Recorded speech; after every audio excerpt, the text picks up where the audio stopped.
É um prazer enorme estar aqui com vocês todas as segundas às 20 horas e 2 minutos. E, bom, queria começar essa noite fazendo uma menção bastante honrosa. Esse é o 8º programa e queria revelar algo aqui para vocês. 20 horas e 2 minutos não foi escolhido totalmente ao acaso. Claro que tem essa brincadeira de ser 20 horas e 2 minutos de trás para frente e de frente para trás, ser o mesmo horário, mas também é uma justa homenagem à minha filha, que nasceu em 2002 também. Então, tá aí. A grande novidade é que amanhã, às 7h37 da manhã, eu começo o Descomplicando o Vinho. Vou fazer uma live também semanal, todas as terças, às 7h37. Também para ficar fácil de decorar. 7h37, de frente para trás, de trás para frente, é igual, só que é da manhã. Então dá tempo da gente assistir antes de trabalhar. O tema de hoje é fraternidade. Por que eu escolhi falar de fraternidade? Eu venho ao longo desses nossos últimos encontros falando de temas pertinentes, principalmente ligados ao livro que está publicado, Sucesso é o Caminho. No Sucesso é o Caminho, eu não falo especificamente da fraternidade, mas vocês vão perceber ao longo desse nosso encontro de hoje que não falar de fraternidade especificamente não quer dizer que eu não falei de fraternidade. Falei sim, só que eu usei o termo compartilhar. E é muito parecido. O que é fraternidade? Fraternidade é o laço entre irmãos. Muito bem. E se você é filho único? Então, você não tem fraternidade? E se você não tem contato com os teus irmãos? Não há fraternidade? Ah, claro que há. Porque é um laço. O laço é aquilo que se faz e às vezes se desfaz. E a irmandade é num sentido mais amplo, onde todos nós somos irmãos. Então, por que falar desse tema hoje? Simples. Nós estamos vivendo uma sociedade em que cada vez mais é cada um por si. E para alguns, Deus por todos. E essa talvez seja a grande sacada da gente falar de fraternidade. Se a gente considerar a fraternidade como algo de Deus, e aí Deus, cada um escolhe o seu, eu tenho o meu, e as pessoas que estão aqui terão os seus. Alguns não terão um Deus, mas terão uma fé, uma crença numa criação. Então esse Criador passa a ser um pai de todos. E aí nós podemos formar a nossa fraternidade. Nós precisamos mudar isso. A gente não pode mais ser órfão. A gente não pode mais ser desfraterno. A gente não pode mais viver uma vida como se não houvesse mais irmãos. Os irmãos estão todos aqui. A nossa vida é repleta de irmãos. E nós precisamos nos encontrar, nos conectar, nos engajar e compartilhar. Esse é o nosso tema de hoje. Fraternidade. Eu queria falar uma coisa antes sobre riqueza. A gente fala muito de abundância, de mentalidade abundante, de coisas desse tipo. Hoje todo mundo está falando disso. Mas de fato, o que é mentalidade abundante? O que é mentalidade abundante? Então vamos pensar uma coisa. Digamos que você seja um vendedor. E aí do lado tem um outro vendedor vendendo coisas parecidas com a sua. Você vai pensar, nossa, ele vai vender tanto que eu não vou ter o que vender. Né? Ou você descobre algo fabuloso. Você descobre o que é fraternidade, por exemplo. E aí você pensa assim, eu não vou falar disso porque eu ralei muito para descobrir o que é. Essa é uma mentalidade de escassez. A mentalidade abundante é aquela mentalidade em que eu descobri o que é fraternidade e eu vou compartilhar com vocês. Por quê? Porque somos todos filhos do mesmo lugar.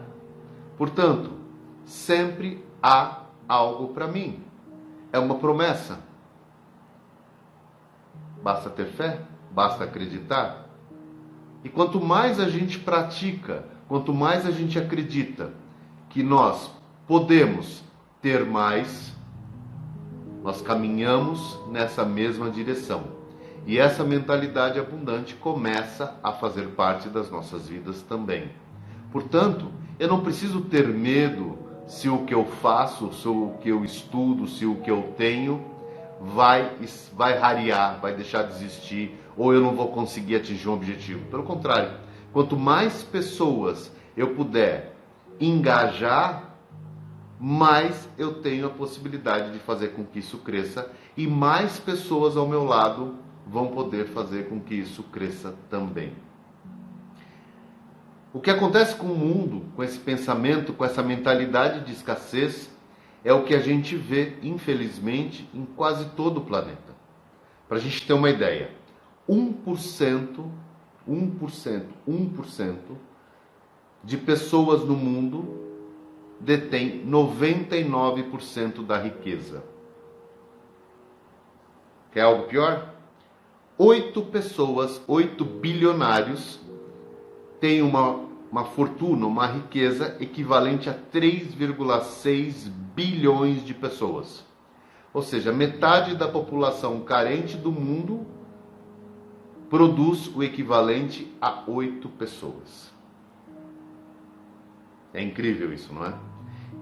E mais curioso ainda, uma dessas pessoas, que é o Bill Gates, ele já doou quase 90% da sua fortuna.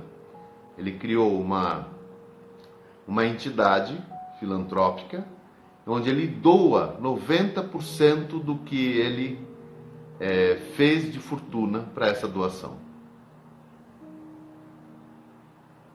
Não é incrível? Mais um dado.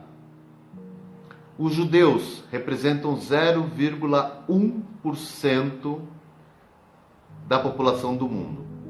E eles têm 11% da riqueza do mundo. Não é isso? Não é curioso? Só que os judeus também são, enquanto grupo, o grupo que mais faz benfeitorias para o mundo. É o grupo que mais doa no mundo. Sabe por quê? Porque eles são fruto de um pensamento abundante. São frutos de uma escola abundante. São frutos de um sistema abundante. O Torá, que é a lei judaica, é também chamada de ensinamento. E o Torá, numa das suas pregações, das suas diretrizes, dos seus conceitos, ele diz que o judeu tem que praticar uma coisa que chama tzedakah. Se eu estiver falando errado e algum judeu me corrija. Eu não sou judeu, mas eu me interesso muito pelos povos, me interesso muito pelas culturas, me interesso muito por aquilo que o conhecimento produz e que significa a sociedade que nós somos hoje. Assim como estudei há um tempo atrás sobre religiões, sobre o pensamento judeu, pensei sobre os gregos, pensei sobre os romanos, enfim, pelos japoneses, pelos budistas. Por que um povo é o que é? Por que um grupo é o que é? Por que um grupo se destaca perante outros? No caso dos judeus, o tzedakah é uma forma de viver onde coloca os judeus prontos para compartilhar. E antes que eu me esqueça, compartilhar quer dizer juntar em partículas, ou dividir, ou partilhar. Não é curioso? Você dividir as suas partes. Voltando aos judeus, os judeus, eles têm esse entendimento que eles são todos filhos de um mesmo pai, portanto eles são irmãos. E como eles são irmãos e herdeiros daquilo que o pai produziu, Deus, eles estão nessa terra para cuidar. Eles são como se fossem mordomos de Deus, mas mais do que isso, eles se colocam como sócios de Deus. E também um dos preceitos judaicos é que o trabalho não é algo que você pode fazer se quiser. O trabalho é uma necessidade, você tem que trabalhar. Então aqueles que trabalham e amealham riquezas, que conseguem juntar riquezas, isso é o resultado, é a virtude recebendo como recompensa. Porém, o tzedakah, ou o que a gente conhece como dízimo, ou oferta, ou seja lá o que for, é usado para ajudar os irmãos. E é mais curioso ainda, porque eles dizem isso que tem que ser feito porque você não está dando ao irmão, você está restituindo a parte que você deve a ele. É muito curioso, é um pensamento completamente diferente do que a gente vê nas nossas culturas. Por isso os judeus se ajudam e enriquecem juntos. E aí aqueles que não são judeus, que entenderam como isso funciona, e vocês provavelmente vão concordar comigo, as pessoas ricas, elas falam das outras pessoas, elas indicam produtos de outras pessoas, elas se ajudam. Da mesma forma, compartilham. E esse é o objetivo. Quando a gente pensa em andar em grupos, em andar como fraternidade, em andar como irmãos, o objetivo é se ajudar. E essa é a principal razão de eu estar fazendo essa live hoje falando sobre fraternidade. Nos últimos meses eu senti uma enorme vontade de falar para as pessoas e cada vez mais pessoas do quanto é importante a gente se ajudar. Do quanto é importante a gente poder indicar um amigo para o outro, indicar um trabalho, indicar uma oportunidade. Nós não precisamos sofrer sozinhos, nós podemos ser ajudados, a gente pode se ajudar. E as pessoas que estão melhores ajudam as que estão piores, e as pessoas que estão piores uma hora vão melhorar e vão ajudar outras pessoas naquela condição que ela estava. E a gente começa a ter um pensamento que faz com que a roda gire. Isso não depende de crise. E eu digo isso porque o rico adora crise. O rico adora crise por uma coisa muito simples. Na crise se faz grandes negócios e se paga menos. Se a gente estiver forte, se cada vez a gente conseguir se fortalecer mais, e ao invés de 1% de ricos, daqui 10 anos tiver 2, ou 3, ou 4, nós estamos ao mesmo tempo contribuindo para que comece a haver um avanço nessa divisão melhor da renda e mais pessoas saindo dessa miséria, ou da pobreza, ou de uma condição não tão boa. Nós merecemos o melhor dessa vida, mas a gente precisa fazer isso junto. Nós somos seres sociáveis. E quando eu falo de fraternidade, eu não posso esquecer de um ponto extremamente importante: a Revolução Francesa. Não à toa que os franceses carregam essa bandeira de fraternidade, igualdade, igualdade e liberdade. Essa é uma ideia que nasceu um pouco antes da Revolução, no Iluminismo, e é muito simples de entender. Nenhuma dessas três qualidades podem andar separadas. Nós somos seres sociáveis, então nós precisamos de liberdade, de igualdade e de fraternidade. Andar junto, isso, Iane, liberdade. Andar junto, andar livre, andar igual. E aí andar igual, provavelmente alguém deve estar pensando, então o Santucci está falando em meritocracia. Meritocracia, o que é meritocracia? Se você trabalhar,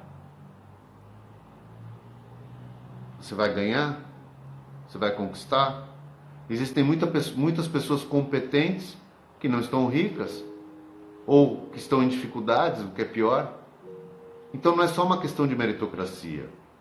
Porque a meritocracia é muito bonita, é muito bom, mas estão todos na mesma condição de competir? Evidentemente que aquele que não faz nada vai ser muito mais difícil de ele alcançar. Mas aquele que faz, que se esforça, ele precisa da ajuda do outro. A meritocracia só faz sentido se os grupos se ajudarem. E aí aquele grupo cresce. E as pessoas crescem. Porque nós somos seres também dispostos ao aprendizado. E essa é uma outra grande característica do povo judeu. Porque é obrigatório que o judeu seja alfabetizado. O judeu, quando vai fazer sua apresentação social, ele vai ter que ler o Torá. Ele vai ter que saber ler. E quando ele aprende a ler rápido ou cedo, ele começa a ler outras coisas, porque o Torá é um ensinamento.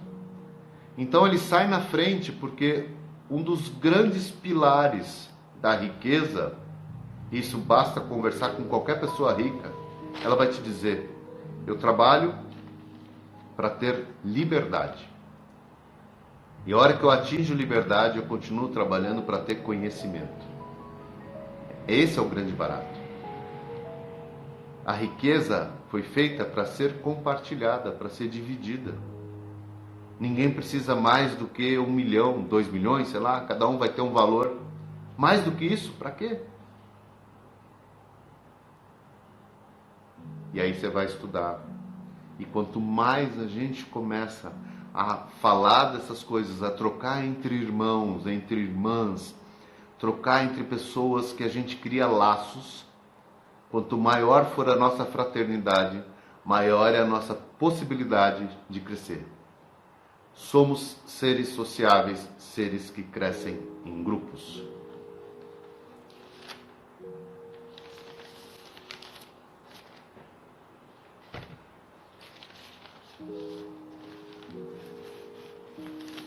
Uma das características da fraternidade é o afeto.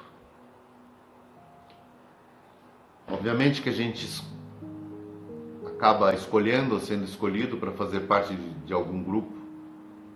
E o que nos une são os laços de afeto. Mas também os laços de necessidade. Não importa. Se una. Se perceba enquanto grupo. Isso me fez pensar numa outra coisa. Eu tenho feito alguns cursos, alguns treinamentos, e até tem um autor recente que fez um grande sucesso, tem um livro mega estourado, enfim, que ele diz que você tem que andar com pessoas mais, desculpa o termo, mas mais fodas do que você. E aí eu me pergunto, mas se eu estiver andando com essas pessoas que são superiores a mim, elas estão andando com quem? Por que elas se interessariam em andar comigo? Então eu acho que é um erro nessa afirmação. Nós temos que andar com pessoas que a gente possa construir juntos. A gente tem que andar com pessoas que possam ser fraternas ao ponto de se ajudarem. E se eu só andar com pessoas que estão em condição semelhante à minha, se eu não puder usufruir de outras coisas, não há crescimento. Eu preciso crescer para estar num grupo que já está crescido? Não. Por que eu não posso fazer com que o meu grupo cresça? E o meu grupo possa multiplicar outros grupos? E aí para mim fica muito claro que essa é a era do compartilhar, é a era da fraternidade, é a era de conectar, de engajar e compartilhar. Mas compartilhar de verdade, não só compartilhar as suas fotos, os seus pensamentos, enfim, mas compartilhar de fato, compartilhar estar com pessoas. O mundo está sendo preparado para que a gente viva com pessoas. Hoje não se fala mais em inovação, é tudo tão rápido que já não é nem inovação.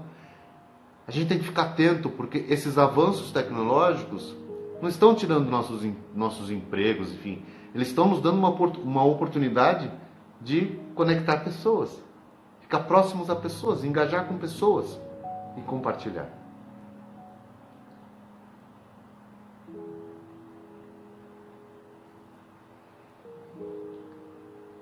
Uma pessoa fortalece a outra e por aí vai, exatamente. Nós precisamos aprender a efetivamente andar em bandos. Conhecer pessoas que nos ajudem a crescer, conhecer pessoas que nos tragam bons hábitos, conhecer pessoas que nos levem adiante, conhecer pessoas que partilhem e compartilhem de mais e mais momentos bons. Nós temos que compartilhar com pessoas não tóxicas, pessoas que tenham o inverso desse pensamento que a gente infelizmente vê hoje. Mas a gente precisa tocar essas pessoas que estão com esse pensamento para que eles comecem a sair deles também. Porque não é legal a gente falar de coisas que não são legais. Simples. Se a pessoa vem fofocar de alguém para você, você olha e fala, olha, puxa, vamos falar de outra coisa? Vamos trocar esse assunto? Vamos construir um pensamento melhor? Vamos falar de coisas que são legais? Exatamente, Cláudia. Um cai e o outro levanta. Nós precisamos andar em bandos. Nós precisamos do grupo. Nós precisamos do fraterno. Nós precisamos desse amor. Nós precisamos desse laço. Eu te convido a ser mais fraternal. Eu te convido a trabalhar com pessoas que talvez você nem imaginasse trabalhar. Eu te convido a conhecer pessoas que muitas vezes você vacilou, não quis conhecer porque achava que era um mundo totalmente diferente. Eu te convido a conhecer pessoas ricas. Eu te convido a conhecer pessoas não ricas. Eu te convido a conhecer pessoas que são inteligentes. Eu te convido a conhecer pessoas que não são tão inteligentes, mas que a gente possa se ajudar, que de alguma maneira a gente possa criar um laço que faça com que isso cresça, com que a gente possa viver um mundo melhor, onde as nossas riquezas financeiras, de bens, mas principalmente as nossas riquezas intelectuais possam ser compartilhadas. Eu fico sempre muito feliz de estar aqui todas as segundas às 20h02 e estarei aqui na próxima segunda às 20h02. Mega obrigado pela tua audiência, que Deus nos abençoe e que a gente possa compartilhar e criar laços fraternos. Um beijo, até!